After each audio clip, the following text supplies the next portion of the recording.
Quedaba en un paraje de mosquitos, de maderas podridas, de río.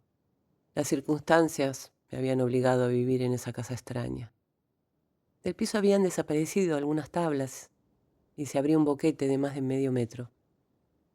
Para no caerme dentro caminaba por el medio de la pieza.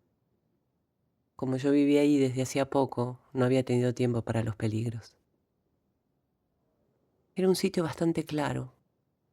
La claridad se metía por el boquete para iluminar una escalera que llevaba al sótano o lo que fuere, quizás lleno de ratas y de resacas algo inmundas. Si hubiera tenido ganas de limpiar, habría bajado a sacar las carroñas o los bichos vivos dejados por alguna creciente. Pero mi espíritu estaba intranquilo y ni siquiera había limpiado la gran pieza en la que estaba viviendo. Hasta había dejado colgando como grandes hamacas los telones desprendidos del techo, esos que ya no se hacen más, tan inútiles, tan estremecedores cuando empiezan a soltarse. No sé en qué pasaba en mi vida entonces, porque no me acuerdo de ningún sentimiento intenso, excepto del amor por Enrique.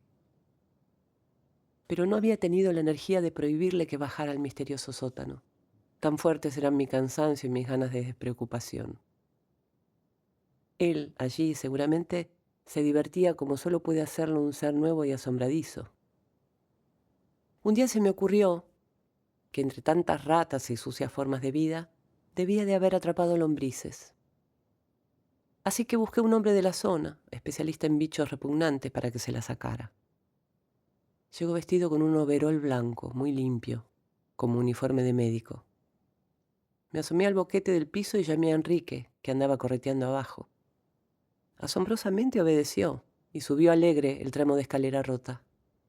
Con orgullo miré al hombre. Uno siempre magnifica cualquier señal de inteligencia de los que ama. Enrique estaba contentísimo. Vaya a saber qué podredumbres, qué maravillas mefíticas lo tenían tan entusiasmado allá abajo. El hombre se dispuso a darle su remedio, pero me advirtió que se sentiría mal. Enrique era mi amigo, no mi hijo, el que me quería incondicionalmente y dependía de mí para todo. Yo, que tuve tanto asco de tantas cosas, no lo tenía de sus patitas sucias ni de su pelambre refregada en sitios contaminados. Le gustaba ensuciarse, yo lo amaba. Luego era necesario que lo dejara ensuciarse. Enrique y yo nos queríamos con un amor que dolía. Era una tumefacción en el alma. De tanto como tuve, de tanta gente, lo único que me quedaba era Enrique. Pero eso único era una inmensidad. Entonces, ¿por qué salí dejándolo solo con el hombre del overol? Por algo tan tonto y tan inexplicable como la llegada del petizo Fatum, que me invitó a pasear. Yo nunca paseo por pasear. Es como decidirse a perder vida. Hay que pasear por algo, con una intención más allá del mero paseo. Pasear por amor a través de junglas vegetales, pasear en busca de jardines que hagan descubrir misterios en uno mismo y en los demás, pasear para que los paisajes traspasen el alma y le dejen pequeños agujeros por donde entren muchas cosas que normalmente no pueden entrar porque las almas están demasiado cerradas. Pero pasear porque sí. Y con el petizo Fatum. Simpático y divertido en las ocurrencias que nacen de noche entre mucha gente, pero incapaz de exprimirle las posibilidades a una flor. Pese a eso, increíblemente, salí con el petizo Fatum, mientras a mi criatura le hacían ingerir drogas dañinas. Nos metimos por entre la maraña de un paisaje tan húmedo que parecía despedir vapor, y llegamos a una casa rodeada de plantas, de verde, de sombra. Una gran casa oculta y chorreada de verdín, de esas que tienen imán porque están como saturadas de maleficio. Producen un miedo muy atrayente. El petizo estaba pasando allí algunos días, no sé por qué, ya que tenía su casa en la ciudad y era apasionadamente ciudadano. Habíamos abierto la verja y estábamos por llegar a la puerta, cuando oí una especie de llanto lejano. ¿Quién sabe qué me impulsó a correr para acercarme al llanto? El petizo me siguió entre risas y comentarios que le quitaban el aliento. Según él no se había oído nada. Y quizá tenía razón, porque debimos correr bastante hasta llegar a la casa donde parecía estar el llanto. Al revés de la que acabábamos de dejar, y aunque estaba en un paraje lleno de verdor, era luminosa.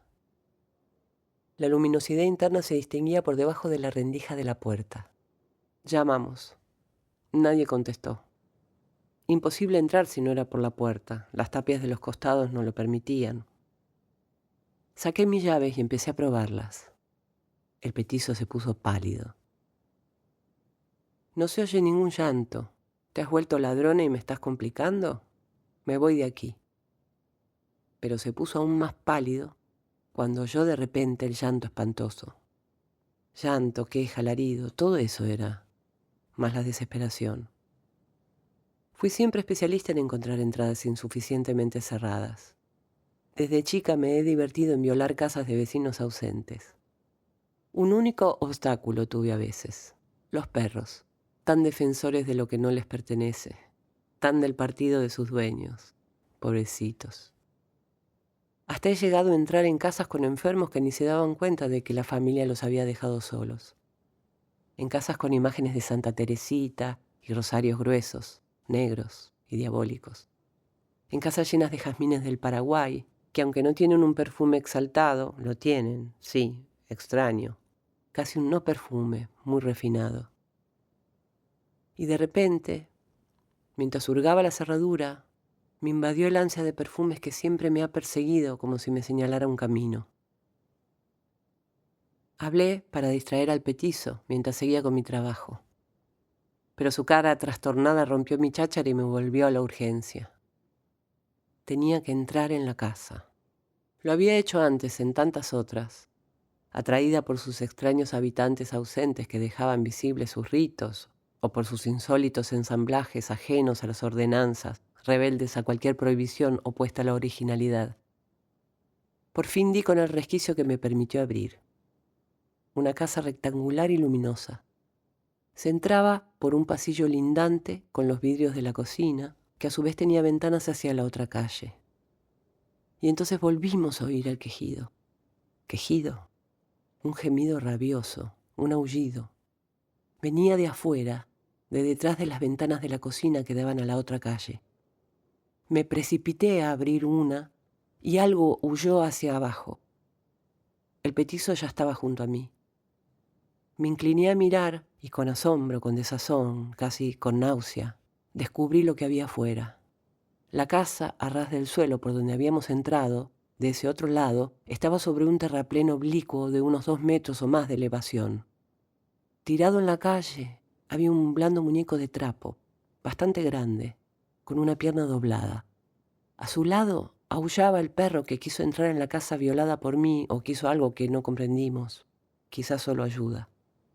En el balcón de la casa vecina, blanco y lleno de sol, 3 monjas cuchicheaban. Yo no apartaba los ojos de la calle. Está rabioso, dijo el petizo en voz baja. Está hambriento. Y el hombre borracho. No, cuando yo me emborracho, Enrique no se pone a aullar. El petizo me miró con curiosidad y quizá repugnancia. ¿Te emborrachás? Sí, sola y no en reuniones. ¿Por qué has decaído tanto? ¿No te da pena? Inútil contestarle. Era curiosidad de chismes, no de vida.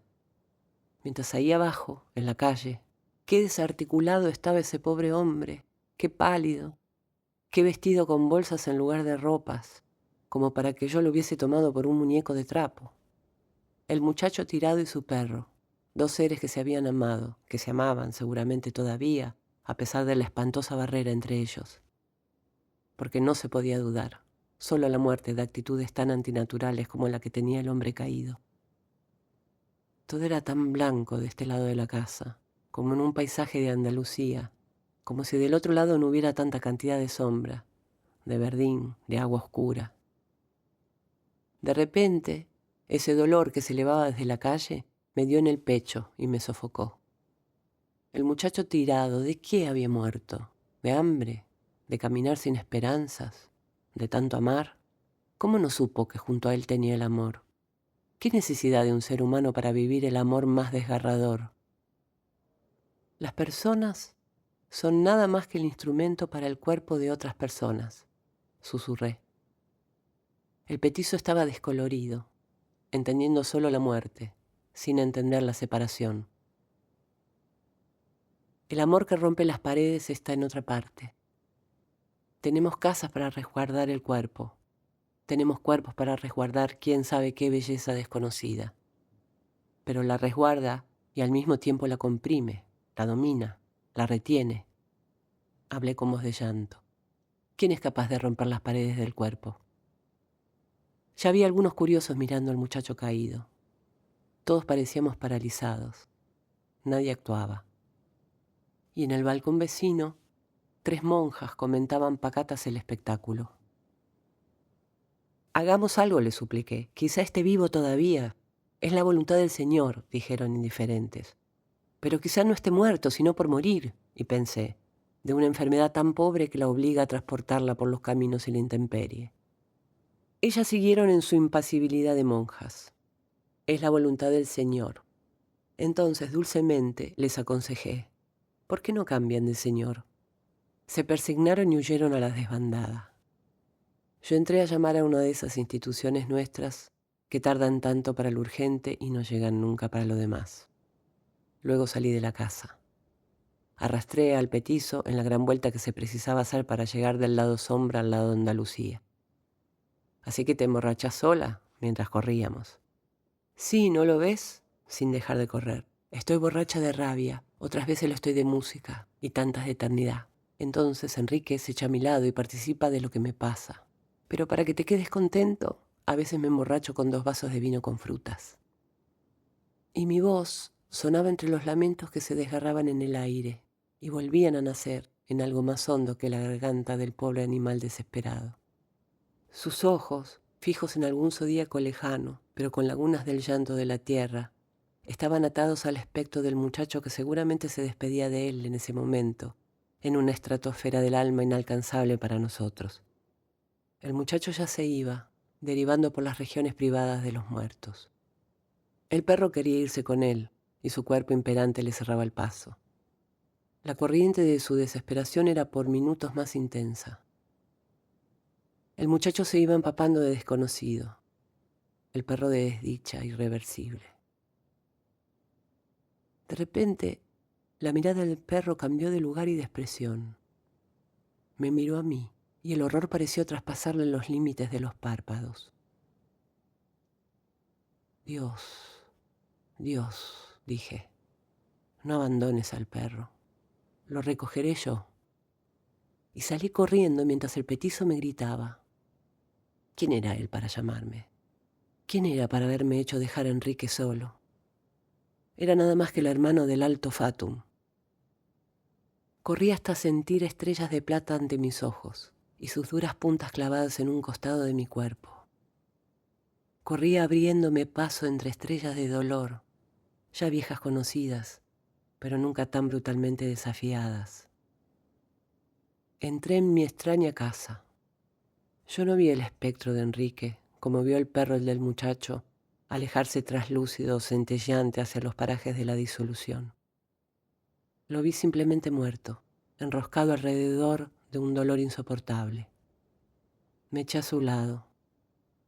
Enrique, Enrique, mi amigo, mi criatura, te has muerto para dejarme toda la libertad. Me lo contó la mirada de horror del otro perro.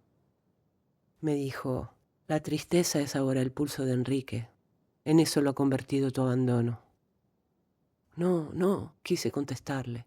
Le contesté que no, Enrique, con los ojos, con todas las mataduras del alma. Te dejé esta tarde a que te las arreglaras solo con tu enfermedad, pero no sospeché que te morirías. No fue esta tarde cuando en realidad te dejé solo. Fueron todas las veces que te abandoné antes, hasta casi olvidarte. Quizá creíste que volvía a abandonarte. El otro perro lo sabía. A eso se refería su horror al mirarme.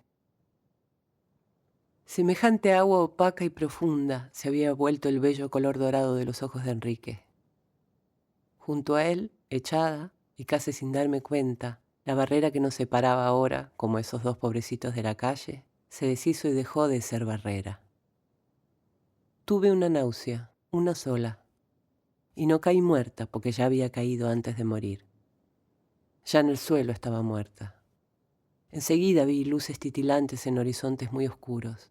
sentí esa inmensa sensación de felicidad que da volar en sueños, aunque lo hiciera por cielos intermitentemente alumbrados. Y después me encontré en este sitio. Todavía tengo recuerdos de la tierra, pero ya algo me golpea magnéticamente la cabeza para que no recuerde más que alguna vez hablé con palabras, tuve la posibilidad de hacer algo con mis manos y amé a Enrique en su desvalimiento de animal. Estamos de nuevo juntos, Enrique y yo. Él con su cuerpo, igual a lo que yo era. Yo con mi cuerpo, igual a lo que fue. Enrique me quiere, me habla con palabras, y yo contesto con extraños sonidos, desagotados de significación para él, porque ya no puedo hablar más con palabras. Me tiro en el suelo, a sus pies, y me quedo en postura de esfinge. Y él, desde el sitial donde está sentado, se inclina a acariciarme el lomo desnudo. Me concede su tiempo perdido, nada más, porque ya se le desencadenó el torrente de cieno, que en la tierra nos lleva compulsivamente hacia otro ser de nuestra especie y nos obliga a descuidar a todos los Enriques del mundo. Sí, Enrique, te dejé muchas veces solo allá en la tierra, no a causa del petizo, con su borboteante insignificancia, sino a causa del Alto Fatum, su hermano, que me proporcionaba la risa y andanadas de sensaciones. Pero no supe nunca que te estremecías como un astro, igual que yo ahora, con cada latido de abandono.